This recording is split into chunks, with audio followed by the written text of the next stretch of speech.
Hello les amis, j'espère que vous me voyez bien, j'espère que vous m'entendez bien et surtout j'espère que vous allez bien parce que c'est vraiment le plus important. Aujourd'hui on va parler de changement. Le changement c'est vraiment quelque chose que la plupart des gens détestent. Pourtant quand on regarde historiquement, ce qui a permis à l'humanité d'être aujourd'hui là où elle en est tout simplement, c'est le changement. Alors oui, tu auras des personnes qui te diront le changement, ouais, c'est ridicule, qui combattront le changement, avant que ce soit accepté comme une évidence, parce qu'il y a ce proverbe qui dit « Tout changement sera d'abord ridiculisé, puis ensuite combattu farouchement, et à la fin accepté comme évidence. » Pourquoi ne pas aller directement à la fin et l'accepter comme évidence, j'ai envie de dire. Alors oui, ça demande émotionnellement d'être stable et tout, je suis d'accord avec toi, mais à un moment donné, il faut faire les choses. Donc physiquement, notamment donc dans mon activité physique, dans mon sport, ce que je fais, parfois, je choque mon organisme. Et quand je choque mon organisme, c'est là où il progresse le mieux. Alors quand je dis choquer l'organisme, c'est pas forcément négatif.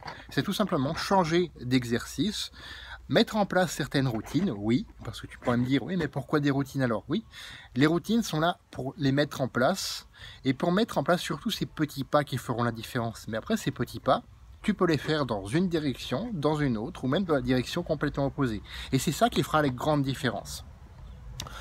En même temps, je t'invite à te fixer des objectifs qui sont des challenges, qui vont te dire « Ah, pour avoir cet objectif-là, il faut vraiment que je change. » Et en même temps, te donner le temps de le faire. Te donner le temps, parce que rien, comme je te le disais dans une autre vidéo, rien ne se fait en un claquement de doigts. Rien ne se fait en un claquement de doigts. Ces changements, tu dois les apprivoiser, comme dirait Saint-Exupéry, tu dois les apprivoiser et ensuite en faire des habitudes, et ensuite rechanger, et ensuite continuer à évoluer. C'est comme ça que ça se passe. Autrement, bah, tu te dis, ouais, j'arrive à un plateau, je reste à ce plateau, tu vas stagner.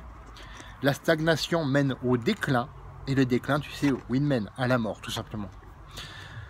Alors, oui, c'est un petit peu morbide dit comme ça, mais il y a aussi une histoire d'un général qui a demandé à ses soldats de brûler leur bateau, tout simplement. De brûler leur bateau, d'en faire tout simplement des cendres, et il leur dit maintenant, mes amis, nous avons deux choix, vaincre ou mourir. Vaincre ou mourir, tout simplement. C'est un petit peu le choix du guerrier, etc. Bon, heureusement, aujourd'hui, on n'a pas besoin d'en arriver à ces extrêmes-là, qu'on soit clair. Et donc, accepter le changement, c'est pas si brutal que ça non plus. Donc, dis-moi en commentaire, comment tu fais, toi, pour t'adapter au changement? Parce que moi-même, j'ai quelques réponses, mais je suis sûr que tu en as aussi, et Internet, c'est avant tout le partage. Donc, j'ai envie que tu partages ces recettes avec moi, comme je partage moi-même des recettes avec toi. Fais de ta vie une aventure mémorable qui te ressemble et à personne d'autre, et pour ça, le changement est indispensable. Et on se retrouve demain pour une autre vidéo. À bientôt!